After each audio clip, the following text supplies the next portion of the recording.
বোমা বাঁধতে গিয়ে বিপত্তি, সাগরপাড়ায় বিস্ফোরণে জখম যুবক। সাত সকালে বোমা বিস্ফোরণে কেঁপে উঠল মুর্শিদাবাদের সাগরপাড়া থানার সাহেবনগর এলাকা। পুলিশ জানিয়েছে, বোমা বাঁধার সময় আচমকা বিস্ফোরণ ঘটে। এই ঘটনায় নাজমুল শেখ নামে এক যুবক গুরুতর জখম হয়েছে। তার হাতের কবজি উড়ে গিয়েছে বলে স্থানীয় সূত্রে খবর। জখম যুবক ওই এলাকারই চার কাকমারি গ্রামের বাসিন্দা। পুলিশ সূত্রে জানা গিয়েছে, বুধবার সকালে সাহেবনগর এলাকায় ওই বিস্ফোরণ ঘটে। বিকট শব্দ শুনে স্থানীয় বাসিন্দারা সেখানে ছুটে গিয়ে দেখেন রক্তাক্ত অবস্থায় পড়ে রয়েছেন নাজমুল। দ্রুত তাকে উদ্ধার করে হাসপাতালে নিয়ে যাওয়া হয়। বর্তমানে তিনি চিকিৎসাধীন এবং চিকিৎসকদের মতে আপাতত তার শারীরিক অবস্থা স্থিতিশীল। পুলিশ সূত্রে খবর, জখম নাজমুল শেখের এলাকায় অপরাধমূলক কাজের সঙ্গে যুক্ত থাকার পুরনো রেকর্ড রয়েছে।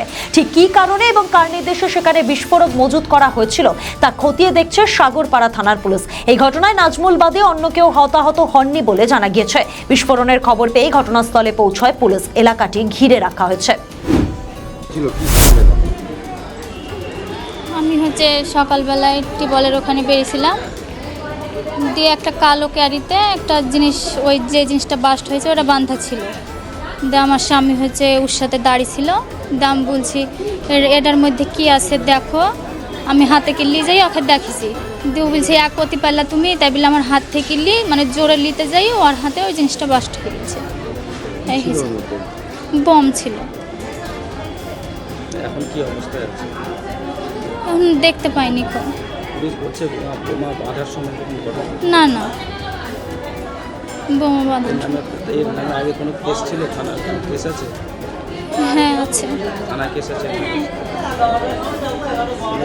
কি চাইছেন এখন আপনারা? কেউ সতর্ক করেছে না নিজে কেউ কিছু করেছে? কি বলছে? না, কেউ কিছু করেনি।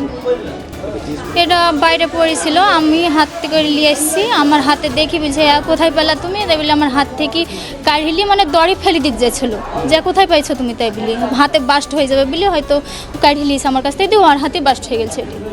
কি নাম তার? নাজমুল শেখ। কত বছর বয়স? 30। কোনো পার্টি কোনো পার্টি? না না না না না না, কোনো পার্টি মাটি করে না। এরকম ঘটনা ঘটলো, কেন ঘটলো, কি মনে হচ্ছে আপনার? কি মনে হয়? আমার কিছু মনে হচ্ছে না। ওখানে কেউ দেখেছিল বা হ্যাঁ, এরমই হতে পারে, কেউ হয়তো রাখিছে।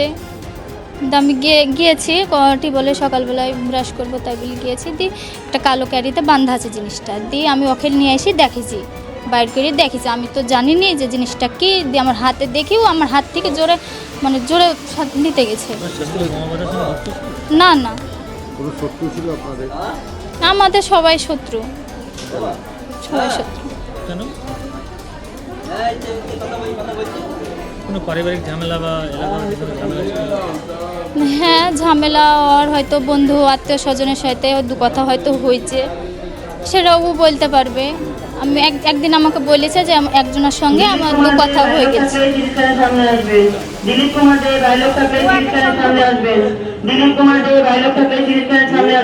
এই ঘটনা ঘটার পর থানা থেকে পুলিশ আসলো নাকি? কে নিয়ে আসলো হাসপাতালে? হসপিটালে ওখানকার একটা মারুতিওয়ালাকে ফোন করেছিল বাড়ির থেকে। দিয়ে মারুতিওয়ালা এসে, মানে ওর হাতে ওটা বাস্ট হওয়ার পরে, মানে আমার শরীরে একটা ধাক্কা লাগিয়েছে। আমি মানে সেখানে অজ্ঞান হয়ে পড়ে গেছি। আমি আর বলতে পারবো না কি হয়েছে। যে ওখান থেকে ওকে একবার ডাইরেক্ট এখানে কি থানা হাসপাতালে ভর্তি করেছে? হ্যাঁ, হসপিটাল থেকে নিয়ে, ও বাড়ির থেকে মারুতিকে নিয়ে এসে এখানে ভর্তি করেছে। কি নাম আপনার? আমার নাম এলিনা খাতুন। আপনি কে হচ্ছেন? আমি ওর ওয়াইফ। বাড়ি কোথায় আপনার? চরকাকমারি। কোন থানা? আমাদের ভিডিও ভালো লাগলে লাইক ও শেয়ার করুন। কমেন্ট সেকশনে আপনাদের মতামত জানান। আরও ভিডিও পেতে আমাদের চ্যানেলটিকে সাবস্ক্রাইব করুন এবং প্রতি মুহূর্তে খবরের আপডেট পেতে প্রেস করুন বেল আইকন।